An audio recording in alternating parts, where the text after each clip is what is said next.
Join forces to protect your castle from hordes of monsters in Skytear Horde.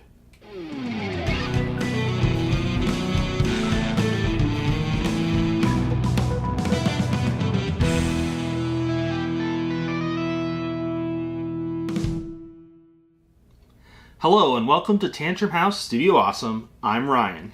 And I'm Katie, and in this video we're going to be talking about Skytear Horde from PvP Geeks. They've been kind enough to sponsor this video so that we can show you an overview of the game as it comes to Kickstarter.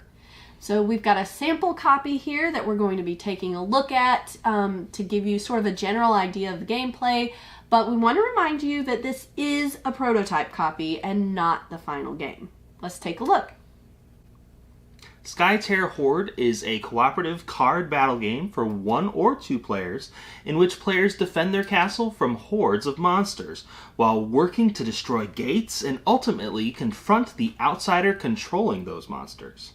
Players win if the outsider is defeated, but will lose if their castle is destroyed or if they run out of cards in their decks. Players will be able to select which outsider they will face when setting up the game, and each outsider has a set of monster horde cards that correspond to them.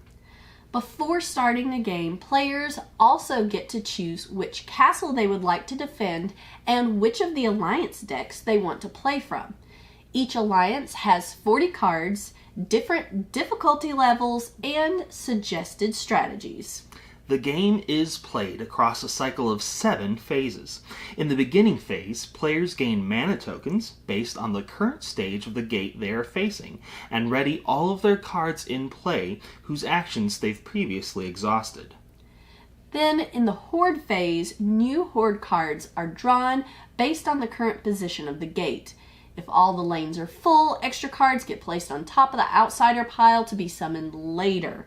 Then, each card in order resolves its playability, awards any mana boost, and then depending on the card type, may or may not be removed from the battlefield. All monsters remaining slide to fill any of the empty spaces starting from the left, and then the gate card is rotated to the next wave number. The third phase is the Alliance phase, in which players get to take their actions. Players can move allies between lanes, discard cards from those lanes, spend mana to play additional cards, as long as they have mana tokens to spend, use action abilities, or bring down one of the minion cards so it can be fought. In the Treachery phase, a card is revealed from the Horde deck, and either a Treachery ability or an attack bonus may be awarded to one of the monsters, and players can use any quick actions or spells in response to that. This leads into the Fight phase. In order, each monster and each alliance card resolves any fight abilities they might have. Then, unopposed monster and allies damage the castle or gate respectively, and the others deal their attack value and damage to try to destroy their opponents. After that, in the Pillage phase, any minion cards that weren't engaged in the lanes force players to discard from their draw pile a number of cards based on the number of minion tokens on them. Mitigating the number of minion tokens present is super important because losing your draw pile is one of the ways that players are defeated.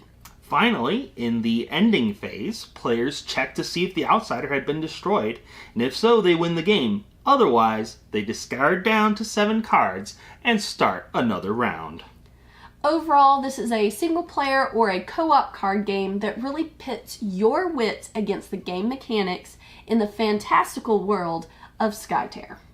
There are additional components, customization, and game modes that will be revealed as part of their Kickstarter campaign as it progresses along, so if Skytear Horde is interesting to you, definitely check it out on Kickstarter and watch their campaign to find out what else they have in store.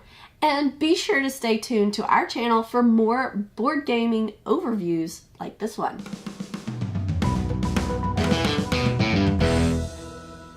I need to redo that part. I got confused on where we were going in that sentence. I just needed a hug. Yeah.